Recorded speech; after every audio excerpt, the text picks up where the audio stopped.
South Africa has started 2023 with stage 6 power cuts and fears of a total system collapse if rolling blackouts are not stopped. The continuous power cuts have left businesses and citizens highly frustrated. Now, despite the constant lack of electricity, energy regulator NERSA has granted power utility Eskom the go-ahead to implement a steep electricity price hike. This will add further strain to already budget-pinched consumers. Now, our reporter Nqobile Madlala has been following the story from Durban. Nqobile, thanks for your time this afternoon. It's every time you think our electricity crisis couldn't get any worse, it does, and this has been 1 week in particular where things have gotten immeasurably worse. Stage 6 was announced, and very shortly after that was the news that NERSA had approved that price hike that will come into effect in April. It's going to have massive repercussions.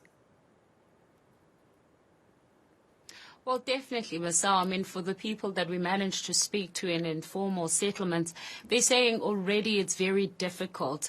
They can't afford much of what they have. And now it only means that with the expensive electricity come the 1st of April, that's going to be even steeper. But where we were, Masao, interestingly, whilst we're all worried about stage 6, they haven't had power for 3 days, they say. It went away as load shedding, but then after that they realized 3 days later that it's no longer load shedding, it's an outage. So they are trying to get the municipality to sort of give them an idea in terms of what is happening in Mayville, but they're worried about the food. They're worried about the cost that is just compounding. They know that the kids are going to be starting school on Wednesday, and this is very difficult for people who are parents. They don't know what they will do going forward. Some of them have even resorted to protesting because that's about the only way that they can communicate, they say. But we managed to speak to Abahlali baseMjondolo, Utapelo Mohapi, who is the leader at that point, who was trying to speak to the community and sort of give them that hope that something will change. Let's listen in. In the informal settlements, the poorest of the poor are the hardest hit. As we speak right now, as you arrived, there's no electricity. And there has not been electricity in this particular area, in the Mayville area, for more than 3 days. So we wonder what kind of load shedding is exempted for which type of people, because here load shedding takes more than people are no longer buying meat, people are no longer buying things for their children to go to school because those things are going to get rotten. We don't know whether there's a schedule for people who are living in informal settlement, and there's a schedule for people who are living in the rural areas and those who live in the suburb. But here, the load shedding is not the same as those in the suburb. There's no schedule here. It takes 3 days, as you can see as we were driving past here, that people were blockading the road because they had enough that this is no longer load shedding for them. It's worse than ever before. People are resorting to making fire in order for them to cook. Times are hard. It's unfortunate that the government thinks about increasing the electricity while people are already suffering in the way they are right now. Now, Nqobile, with the impact on businesses especially, the quest for alternative forms of power is on. And obviously one can understand bigger businesses have the resources to make alternative plans. But it's the smaller businesses, your small and medium enterprises, who don't have a plan B, who don't have that kind of cash flow to come up with a plan B or even C. And they're the ones that are really suffering the most at the moment, aren't they? Yes, they are, Masao. Interestingly, you'll remember that the president did say that there must be employment that must be created. And these small businesses are doing exactly that. They're trying to create employment.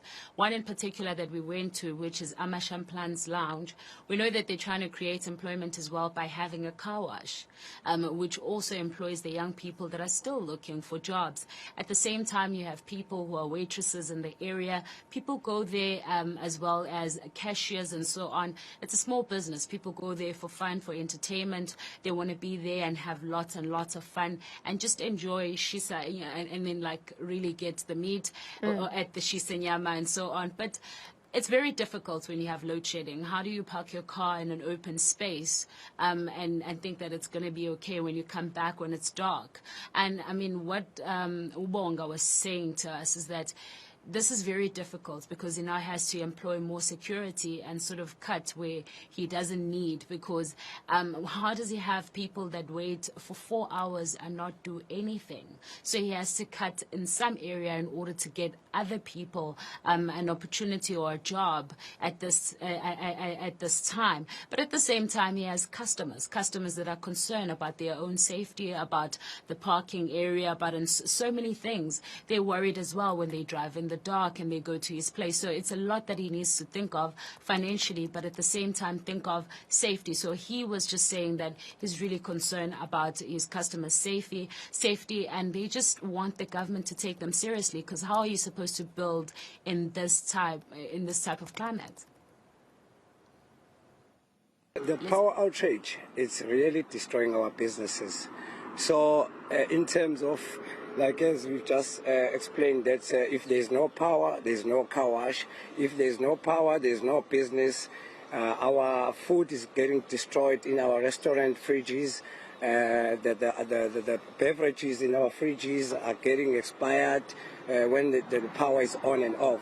So not only that, another thing that destroys our businesses is unemployment. Unemployment is very high because I cannot employ people whereby I'm going to have 4 hours of outages without power. So it's really destroying our business. We really need this government to take us serious, especially as we are in small businesses. So we are coming from a 2-year COVID problem. So we are now in a problem of the power. So we need our government to really take us serious about this outrage of the power. And those sentiments from that business owner echoed across the country from various people just trying to keep their businesses going. Thank you so much for that update. Our reporter Nqobile Madlala reporting to us live there from our Durban studios.